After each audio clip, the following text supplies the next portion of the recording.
The water crisis in Flint, Michigan exposed dangers lingering in our pipes. A project at the Walter Cronkite School of Journalism and Mass Communication at Arizona State University asked students to identify other Flint, Michigans around the country. The result is a 26-minute documentary called Troubled Water. One cause of contamination students found was coal ash, a byproduct of power plants. Judy Woodruff is in Arizona and spoke to a few of those behind the film. Let's start with this excerpt.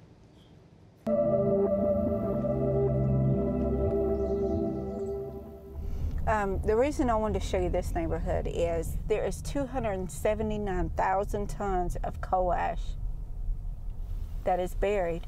You know, we live so close to these massive pits that are unlined, that do sit in the groundwater, and we have wells that are pumping the water from the ground. And all of these neighbors are receiving bottled water. Our state toxicologist called me, and I'll never forget that day. He was like, I don't want you cooking with your water. I don't want you bathing in your water. He goes, I wouldn't even give my dogs or my animals this water. This was our first home, expecting our first child. We were very excited to start our new life. We actually got in touch with someone from Duke and asked them about the plant, you know, that we were moving here, we were new. And they're like, oh, you don't have to worry about anything. It's environmentally tested, and we are your neighbors. We care about you. So I want to say naively, we believed them. Everything that's happened with these neighbors, nobody's done more to care for them than Duke. Like you would see underneath any industrial type facility, you could see some impact to groundwater. We've been very transparent about that, but there is an enormous body of evidence that tells us that groundwater from ash basins are not impacting neighbors' wells. EPA looked at coal ash over and over and over again. The scientists studied it and determined it is not toxic. There is no doubt in my mind that coal ash is hazard.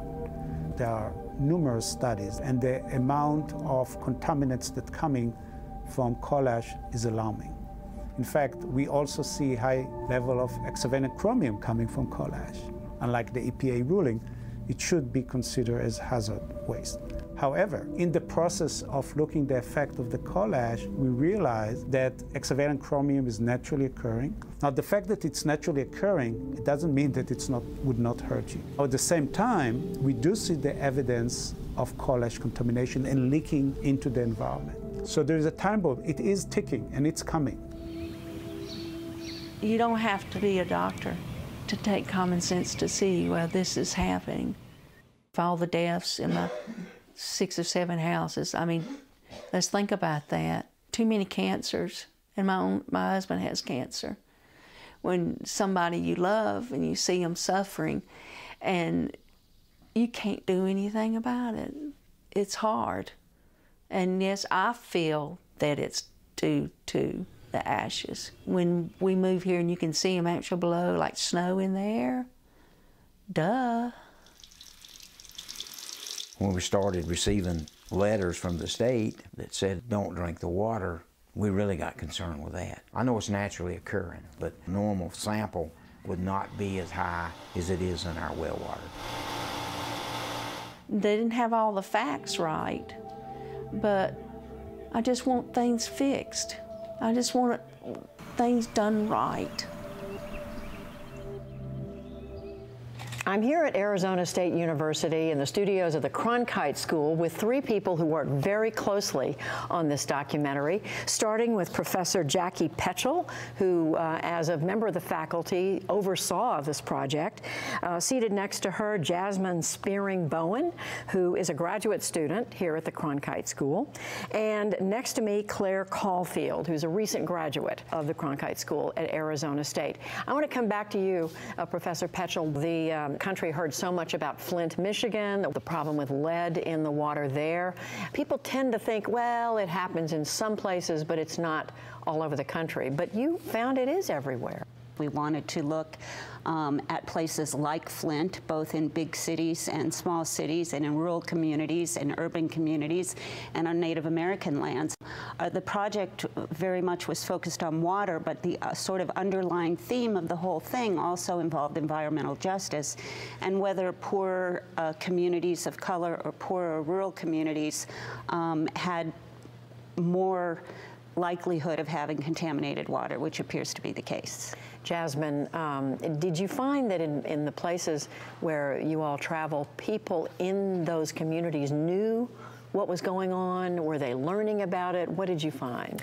Specifically in Belmont, North Carolina, and there are several communities in North Carolina that are actually affected, and really what you see there is people becoming advocates for themselves and really like trying to work with the government, working with these advocacy groups to make sure that people understand what's happening and to try and affect change. So it was really inspiring seeing how these people are not even just for themselves, but they really want people everywhere to understand you have to really understand where your water is coming from and what could be in it.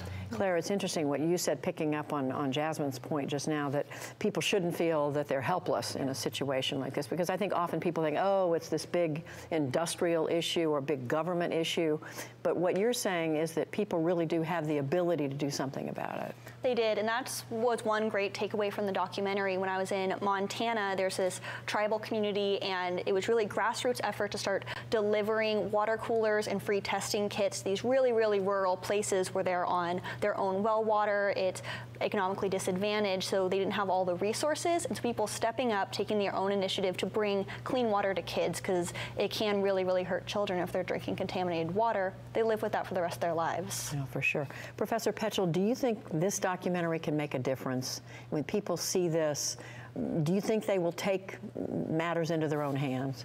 Well, I certainly would hope so. I think that it helps people. Not only are you seeing the importance of water nationally, but you're seeing the faces of people in other communities, some who are like you and some who are not. Okay. And so you see that it's somewhat, it's not particular to a certain kind of person or place. It can affect anyone. Jasmine, how much trouble did you have getting people to talk? We, in Belmont and North Carolina, people were very willing to tell us because I think they've learned that it's really about bringing attention to the issue.